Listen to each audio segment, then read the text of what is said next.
ਹੁਣੇ ही गुरुद्वारा गुरग्यान प्रकाश जवद्दी टकसाल लुधियाना तो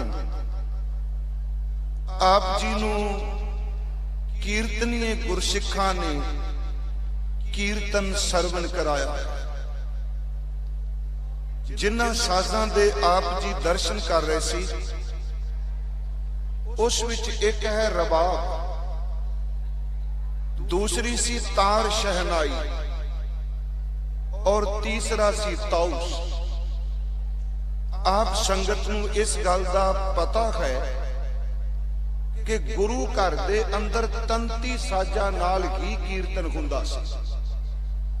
गुरु नानक साहब जी ने रबाब दी वरतों कीती। रबाब एक वो साज है जिहदे नाल जोड़ी दी कई बारी लोड़ प्रतीत नहीं हुंदी, उस नाल इकल्लियां भी गाया जाता है। रबाब गुरु अर्जुन देव जी ने सिरंदे नाल कीर्तन किया।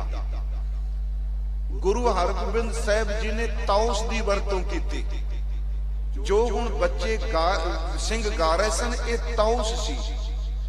एक ताउस सी, दूसरी रबाब सी, तीसरी तार शहनाई सी। ये भी मैं बेनती कर गया, जेड़ा हारमोनीयम है इस दी वरतों गुरु काल च बिल्कुल नहीं सी। असल च ये यूरोप दे विच जेड़े भिखारी हुंदे सन, खिमा करियो, ये ओ वरतों करदे सन। ये फिर वाजा जेड़ा हारमोनीयम हरमंदर साहब अंदर प्रवेश कर गया। उंज वैसे गुरु काल दे अंदर ते लंबेरा समा जदों रबाबी कीर्तन करदे रहे, वो तंती साज ही वरतदे सी। सतगुरु बख्शिश करन, कौम च बहुत जागृति आ रही है इस संबंध में। आओ मैं जो भाई साहब ने समा निर्धारित किया है, मैं सिर्फ 20-25 मिनट आप दे दर्शन करने। उसका एक कारण है, क्योंकि लंबेरा समा दीवान चलना। मैनू हुण प्रबंधकां दा मैं धन्नवाद करना है। बाद ऐतकी 7 वारी आप जी दे दरम्यान सतगुरु की सिफत करने का मौका प्रदान होया। करो किरपा, आप जितने बैठे हो कोई रसना विरवी वांझी ना रखे। गुरु बख्शी फतेह स्वीकार करो जी। वाहिगुरु जी का खालसा, वाहिगुरु जी की फतेह। सवेरे जदों आपां हुक्मनामे दी विचार कर रहे सां, उस वक्त मैं गुरु गोबिंद सिंह साहब जी दे संबंध विच उन्हां दी रचना विचों 2 बचन आप नाल सांझे कीते सी। एक सतगुरु दी आप अकाल पुरख दे विच तद्रूपता, समानता, एकमिकता, ते दूसरी मैं बेनती कीती सी कि गुरु गोबिंद सिंह जी वर्गे सतगुरु नूं जन्म देण वाली कुख सन्मानयोग माता गुजरी जी ते पिता गुरु तेग बहादुर जी। थोड़ी जी लड़ी मैं जोड़नी चाहना उसमें। मैं सवेरे अर्ज की सी, महाराज ने कहा कि ए विद करत तपस्या भयो द्वैते एक रूप हो गए। इहदा अर्थ सी 2 तो 1 रूप हो गए, द्वैते एक रूप होए, एक रूप हो गए। हुण इत्थे एक बेनती होर है, ये जिहड़ा द्वैते एक रूप है ना, इस दे अर्थ कदी सूफीज़म नाल जोड़ के नहीं करना। क्योंकि सूफी जदों मुकाम ते पहुंचदा कहंदा अनल हक, मैं खुदा हां। जदों वेदांती तुरदा वो कहंदा अहम ब्रह्मस्मि, मैं ही ब्रह्म हूं। पर गुरु गोबिंद सिंह कहंदा नहीं, असी 2 तो 1 हो गए। जदों अहम कहने आ, अनल हक कहने आ, ओहदे विच वखरी होंद बनदी है, पर गुरु उस होंद नूं खत्म कर दिंदा। यही कारण कि हालांकि बाणी एक रूपता का जिक्र भगतां ने किया। तुसी कबीर साहब के बचन पढ़ते हो, कबीर तू तू करता तू हुआ, मुझ में रहा ना हूं, अहम नहीं रहा। यही थोड़ी जी बरीकी है। वेदांती कहेगा अहम ब्रह्मस्मि, मैं ही ब्रह्म हूं। कबीर कहता मैं राम का रूप हो गया, पर वो कहते अहम नहीं, सिर्फ तू ही तू है। कबीर तू तू करता तू हुआ, मुझ में रहा ना हूं, जब आपा परका मिट गया, जत देखूं तत तू, इथे खून मेरे मट गई। सुनियो इस बेनती में, द्वैते एक रूप हो गए। मैं सवेरे एक बेनती की सी, जिस वक्त गुरु गोबिंद सिंह महाराज जी का आगमन होया, सतगुरु गुरु तेग बहादुर की उम्र 45 साल की हो चुकी थी। 45-46 साल की आरबला, मैं 45 शब्द वरत रहा हूं। 45 साल की उम्र गुरु तेग बहादुर की है। मात गुजरी जी की उम्र 40 साल टप चुकी है ते विआह होया नूं तकरीबन 32-33 साल हो चुके। इस थोड़े जे नुकते नूं मैं क्या भी किते भी असीं होर थां नहीं पढ़िया, हजूर ने आ कुछ क्या होवे संतान लई। मेरी फिर बेनती सुनियो, मैं आप दा ध्यान बिल्कुल एक नुकते ते रख के अर्ज करांगा। मैं सवेरे एक बेनती कीती सी कि एडे वड्डे समर्थ मर्द अगंबड़े पुत्र नूं जन्म देण वास्ते मां प्यो नूं 33 साल उस कुख नूं बंदगी करके भरना पिया। 33 साल। इसे करके गुरु जी ने नाल मां बाप का जिक्र किया अपनी आत्मकथा विच। अब मैं अपनी कथा बखानो, तप साध जे विद मोय आनो। हेमकुंट पर्वत है जहां, सप्त श्रृंग शोभित है तहां। सप्त श्रृंग तै नाम कहावा, पांड राज जै जो कमावा। तैम अदक तपस्या साधी, मां काल काल का आराधी। ए विद करत तपस्या भयो, द्वैते एक रूप होए गयो। अगे गुरु जी कहंदे आ, ਇਹਦੇ ਵਿੱਚ ਇੱਕ ਬਚਨ ਹੁੰਦਾ ਕਿ ਤਾਤ ਮਾਤ ਮੁਰ ਅਲਖ ਅਰਾਦਾ। ਇਹ ਨੁਕਤਾ ਇੱਕ ਬੜਾ ਵੱਡਾ। ਇਹਦਾ ਮਤਲਬ ਆਪਣੀ ਇਬਾਦਤ ਤਾਂ ਹੈ ਦੁਐ ਤੇ ਏਕ ਹੋਣ ਦੀ। ਤੇ ਗੁਰੂ ਸਾਹਿਬ ਕਹਿੰਦੇ ਨੇ ਮੇਰੇ ਆਉਣ ਦਾ ਕਾਰਨ ਮੇਰੀ ਮਾਂ ਗੁਜਰੀ ਤੇ ਮੇਰੇ ਬਾਪੂ ਤੇਗ ਬਹਾਦਰ ਦੀ ਬੰਦਗੀ ਦੀ ਕਮਾਈ ਹੈ। ਇਹ ਕਮਾਈ ਕਰਕੇ ਹੈ। ਤਾਤ ਮਾਤ ਮੁਰ ਅਲਖ ਅਰਾਦਾ, बहुविध जोग साधना साधा। ये नुकते नूं असीं कई वारी भुल जाने। महाराज कहंदे बहुविध जोग साधना साधा। उत्थे फिर होया कि अकाल पुरख वाहिगुरु मेरे माता पिता दे उत्ते अत दे प्रसन्न होए। तात मात मुर अलख अराधा, बहुविध जोग साधना साधा। तिन जो करी अलख की सेवा, ताते भय प्रसन्न गुरदेव। उन्हां नुकता किन्ने कमाल दा। एक पासे पुत्र दी इबादत, दूजे पासे मां ते बाप दी इबादत। सच एवे गुरु गोबिंद सिंह जी जिथे अपनी इबादत की गल करदे आ, उत्थे कहंदे आ माता पिता जी दी भगती इन्नी, अकाल पुरख प्रसन्न होया ते ओने प्रसन्न होके मैनू मां गुजरी दी कुख चुनन वास्ते भेजिया। मैं आप नूं बेनती करांगा कि इस गल नूं ध्यान नाल थोड़े, मैं बिल्कुल थोड़े समय च गल करांगा। कहंदे ने ताते पै प्रसन्न गुरुदेवा, तिन प्रभ जब आईस मोय दिया, तब हम जन्म कल्लू में लिया।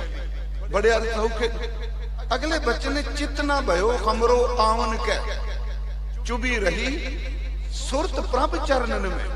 मैं बस आई अज गल करनी, चुभी रही सुरत प्रभ चरणन में। याद रखियो गुरु गोबिंद सिंह दी बाणी तुसी पढ़दे हो रोज। सतगुरु किते भी उस बंदे नूं स्वीकार नहीं करते जेड़ा भगती तो हीना शक्तिशाली जितना मर्जी होवे, जे ओदे पल्ले इबादत नहीं ते गुरु गोबिंद सिंह उन्हें स्वीकार करता ही नहीं। थोड़ी जी बेनतियां नूं, क्योंकि मैं शब्द वही लैने ने जेड़े रोज पढ़दे। सन्मानयोग सिंह साहब जी भी आ गए ने, ज्ञानी जगतार सिंह जी। जेड़े बंदे राजे ने, हुण असीं सारे कहने गुरु गोबिंद सिंह महान जरनैल, गुरु गोबिंद सिंह महान जोधा, गुरु गोबिंद सिंह इस धरती की कहंदी है जे लोग देश भगत। मैं पिछले दिन भी कहा ते फिर दोहरान लगा, देश भगत कह के गुरु नूं सीमा च ना बनो। अज तो पहला देश जिहड़ा सी ओह कित्थे काबल कंधार तक सीमा सी। अज आ सानू बागे बार्डर दी सीमा है। अगे पता नहीं रब नूं की भा जाना होर। सच एवे गुरु केवल देश भगत नहीं, देश भगत सीमा विच हुंदा है ते गुरु जेड़ा करोड़ां ब्रह्मंडां दा मालक हुंदा है। इसे करके गुरु साहिब जी ने जोधा शब्द वरतना, जरनैल शब्द वरतना, राष्ट्र निर्माता शब्द वरतना, देश भगत शब्द वरतना, संत शब्द वरतना, भगत शब्द वरतना। ते मैं बेनती करांगा साध संगत जी, गुरु गोबिंद सिंह जी दी बंदगी दी गल जरूर करो। जरनैल बड़े हो गए आ, उन्हां दे किले खाली पए आ, पर गुरु गोबिंद सिंह जिथे जिथे चरण पा गया उथे केसरी निशान झुलदे पे। इहदा कारण की? इसदा कोई रीजन है? लाल किला आनंदगढ़ दे किले तो वड्डा है, याद रखियो। आगरे दा लाल किला भी उतों वड्डा है, पर याद रखियो इकल्ले किलियां वाला, घोड़ियां वाला, निशाना वाला मत कहो। सच है कि गुरु गोबिंद सिंह सच्चा पातशाह वो अकाल दा सुत है, ते सारी जिंदगी उन्हां दी सुरत कदी रब तो टुटी ही नहीं। थोड़े जे मैं एक बार इत्थे बेनती कीती सी जी, गुरु गोबिंद सिंह जी ने 3 शब्द सी वरतले। मैं दौरान लगा कई साल पहला मैं कीती सी ते कथा, नीले घोड़े वाले, चिट्टियां बाजां वाले, कलगी ते हीरियां वाले। ये क्यों? घोड़ियां ते राजपूत भी चढ़ते सन, घोड़ियां ते मराठे भी चढ़ते ने, पर गुरु गोबिंद सिंह नीले घोड़े वाला क्यों? बाज अज भी तुसीं देखो दुबई विच शेखां ने बाज रखे, कई पहाड़ियां विच बाज रखते आ, पर गुरु गोबिंद सिंह चिट्टे बाजां वाला क्यों? फिर बेनती कलगियां अज भी कई बंदे लांदे आ, पर की गल कि कलगी हीरा चिट्टा बाज ते नीला घोड़ा, ये गल याद रखियो। कई ऐसे दैवी गुण हुंदे ने जिन्हां नूं प्रतीक लोकां विच प्रगट करदे ने। बिंब जिन्हों कहंदे हो, सीधा लफ्ज वरता निशानियां। साडे एक विद्वान होए ने डॉक्टर तारण सिंह जी, उन्हां ने दी व्याख्या कीती। मैं काफी समय बाद एक गल रिपीट कर लगा। वो कहंदे ने पहली गल, नीला घोड़ा गुरु गोबिंद सिंह जी दे क्यों? वो कहंदे ने जिहड़े रंग ने ना, ये भी बड़े बड़े गुण रखते हैं। आप सब नूं पता होवे जिहड़ा काला रंग है ये वासना दा प्रतीक है, ते चिट्टा रंग जिहड़ा है ये सच्ची मुच्ची कुर्बानी दा भी प्रतीक। काला रंग जज्ब करता है। सिखां विच मैं भुल्ला ना, काली दस्तार ननकाना साहिब दे साके तो शुरू हुई, आपनूं पता है। ते आ जिहड़ा साल आ रहा है, मैं एक बेनती करांगा, गुरु तेग बहादुर दा 400 साला आगमन पुरब है, ते श्री ननकाना साहिब दे शहीदां नूं 100 साल हो जाते इस फरवरी च। मेरा वैसे विषय नहीं, पर मैं आपनूं बेनती करांगा, जिथों तक आवाज आंदी है, शताब्दियां सी मनाने, असी कथा ओही करनी है, कीर्तन ओही होना, लंगर ओही चलने ने। 59 शब्द ने गुरु तेग बहादुर दे, 57 श्लोक ने गुरु तेग बहादुर दे। जिन्हें गुरु तेग बहादुर दा पुर मनाना है, वो अपने नेम ना रोजाना गुरु तेग बहादुर दे शब्द पढ़ने जरूर शुरू कर। उंज वैसे लगातार पढ़ो ते घंटे च पाठ हो जाता, सवा घंटे च महाराज जी दे शब्दां दा। दूजी गल, ननकाना साहिब दा साका एक बड़ी वड्डी तब्दीली लेके आया। मैं ज्यादा डिटेल नहीं जाना। साडे पूर्वज, साडे बजुर्ग इलाका से साडा शेखपुरा, उस विचों शमूलियत हुई। पर मैं सीधी गल कहांगा, तुसीं एक गल चेते रखियो, साके तो बाद 119 खोपड़ियां अंदरों मिलियां सन, 7 खोपड़ियां बाहरों कुम्हारां दी पट्ठी विचों मिलियां सन। 126 खोपड़ियां ये लिख रहे ने, वो जिन्हें अखां नाल आप देखा ते खोपड़ियां चुक के संस्कार किया। सरदार नारायण सिंह जी होया, पटियाले वाले सन, वैसे ननकाना साहिब मैनेजर रहे। वो कहते 126 खोपड़ियां गुरमुखो 3 टोकरे कीमा कीते हुए मास दे इकट्ठे कीते, 10 टोकरे खड्डियां दे इकट्ठे कीते, 4 अध सड़ियां लाशां।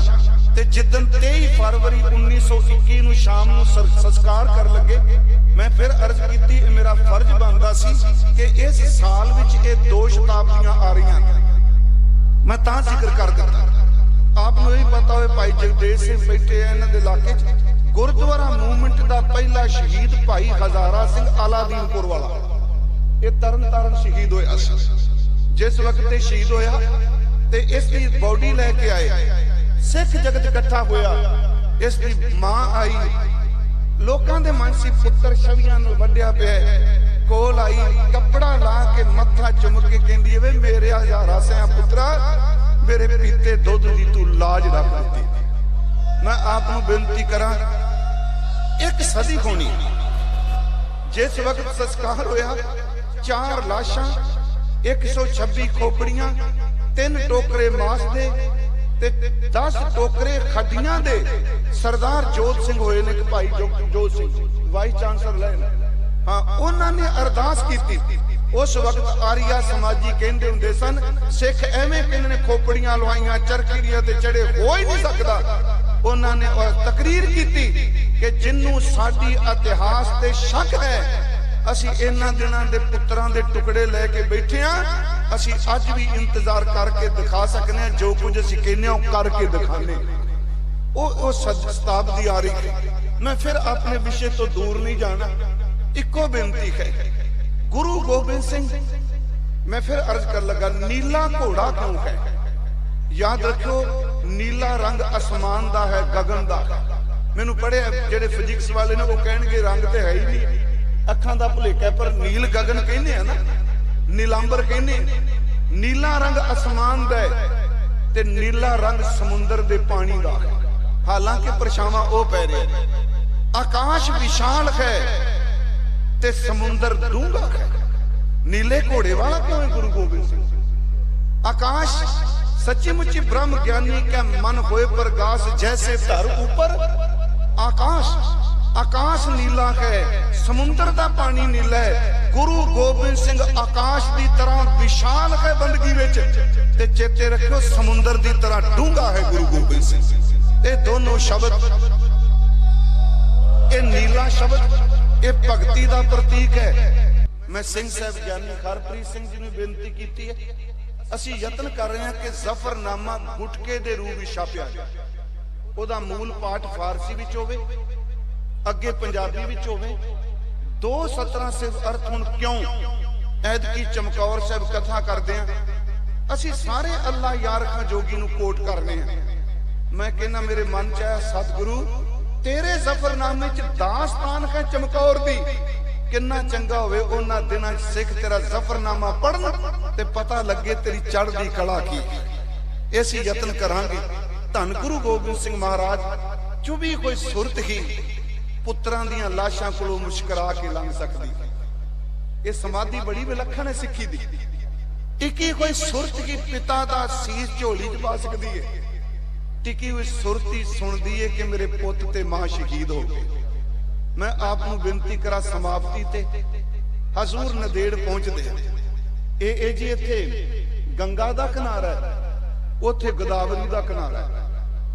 ये भी हर गुरु दी हर चीज विच कोई ना कोई रमज खंडन ना करो। तुसी देखियो माघी वाले दिन मकर संक्रांति ते लोग तीर्थां ते जाके मंग रहे सन, नहांदे ने, सानू धन दे, सानू दौलत दे, सानू ए दे। गुरु गोबिंद सिंह कहंदा मैं नदियां नहीं पूजदा, ओ नदी विच इत्थे सोने दे कंगण सटदा ते नदेड़ जाके हीरे सट दिंदा। जिथे शुरुआत हुई इत्थे कंगण सट्टे आ। उन्हें कहा लोको तुसी नदियां तो सोना चांदी मंगदे हो, मैं नदियां दी झोली विच भी खैर पावां। ओदी शुरुआत सोने सट्टन तो हुई। बादशाह ने हीरा दिता, ओदे सामने सट के कहा, उन्हें कहा जी हीरा। गुरु गोबिंद सिंह दी नजर च इन्नी अजमत, उन्हें जमीन ते तकिया ते रेत दे कण भी हीरे बन गए। उथे बहादुर शाह ने एक गल पूछी, इहदे नाल ही समाप्ति है। वो कहंदा है गुरु गोबिंद सिंह जी नूं आप जी की कैसी बीती, क्योंकि आखिरी पड़ाव है उथे महाराज दा। कदी भी याद रखियो, इस दुनिया च किसे बंदे नूं सुख सांझा करोगे ते तुसी ईर्खा दे शिकार हो जाओगे। लोग तुहाडा सुख नहीं बर्दाश्त करनगे। किसे बंदे नूं दुख सांझा करोगे ते मजाक दा शिकार हो जाओगे। दुख सुन के लोग टिचरा करदे आ, सुख सुन के लोग ईर्खा करदे आ। ओ पुछदा आप जी की कैसे बीती। महाराज जी ने हंस के कहा, बहादुर शाह तेरा उस्ताद नंदलाल है। ते मैं उस दिन भी क्या, नंदलाल गुरु गोबिंद सिंह दा शहदाई है। सच्चे जिन्नी जाप साहिब विच गुरु गोबिंद सिंह जी ने रब दी उस्तत करन विच कमाल कीती, उन्नी भाई नंद लाल ने गंजनामे विच गुरु गोबिंद सिंह दी सिफत करन विच कमाल कर दी। वो कहते तेन दसिया नहीं कैसी बीती। इको शेर क्या महाराज ने, वैसे है ते कवि दा। बहादुर शाह नूं कहंदे ने मैं बुलंदी से गुजरा, मैं पस्ती से गुजरा, ਇਹ ਸ਼ਬਦ ਸੁਣਿਓ, ਬੁਲੰਦੀ ਦਾ ਅਰਥ ਹੈ ਜਦੋਂ ਸਿਖਰ ਹੋਵੇ, ਹਾਥੀ ਚੌਰ ਕਰਦਾ ਹੋਵੇ, 5 ਪਿਆਰੇ ਕੋਲ ਹੋਣ, 5 ਕਿਲੇ ਕੋਲ ਹੋਣ। ਕਮਾਲ ਦੀ ਗੱਲ, ਜਿੱਥੇ ਧਨ ਦੌਲਤ ਦੀ ਕੋਈ ਕਮੀ ਨਾ ਰਹੇ। ਕਹਿੰਦੇ ਮੈਂ ਬੁਲੰਦੀ ਸੇ ਗੁਜ਼ਰਾ, ਮੈਂ ਪਸਤੀ ਸੇ ਗੁਜ਼ਰਾ। ਤੇ ਪਸਤੀ ਦਾ ਮਤਲਬ ਹੈ ਜਦੋਂ ਕਿੰਨੇ ਦਿਨ ਰੋਟੀ ਵੀ ਨਾ ਮਿਲੇ ਤੇ ਟਿੰਡ ਦਾ ਸਰਾਣਾ ਕਰਕੇ ਗੁਰੂ ਜ਼ਮੀਨ ਉੱਤੇ ਪਿਆ ਹੋ, ਤੇ ਪਸਤੀ ਹੈ ਨਾ ਜੀ। मैं बुलंदी से गुजरा, मैं पस्ती से गुजरा, पर जहां से भी गुजरा बड़ी मस्ती से गुजरा। मैं जिथों लंघिया बस ओदे गीत गाउंदा गया, ओदी इबादत करदा गया। मैं आप नूं बेनती करांगा, गुरसिखो, गुरु गोबिंद सिंह दी रूहानीयत नूं अखां तो ओले करके कदी गल ना करिया करो। तुसीं रोज सवैये पढ़दे हो, जो कोई संत होवे, मंत होवे, संप्रदा होवे, जिदे पल्ले सिमरन करनी वो संप्रदा भी जीरो है। कोई होवे, मैं ये नहीं सिखां दी कली गल कर रहा। शरावक शुद्ध समूह सिधान के देख फिरो कर जोग जति के सूर सुरार्दन, शुद्ध सुधादक संत समूह अनेक मति के सारे देश को देख रहे हो मत को न देखित प्राणपति के श्री भगवान की पाए कृपा खूंते। एक रति बिन एक रत्ती के, एक सिमरन तो बिना बंदे दी कोई कीमत नहीं।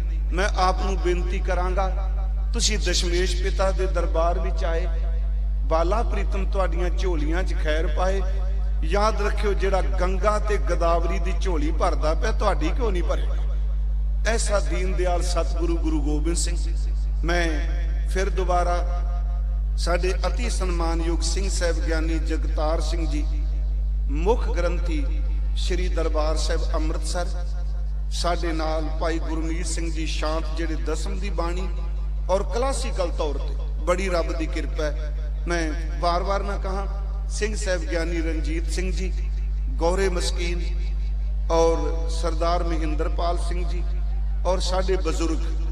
शरीर भावें बजुर्ग लगता है पर आवाज चोई गड़क है। इस करके मैं सरदार अवतार सिंह जी खित मेरा ये इखलाकी फर्ज बनता है।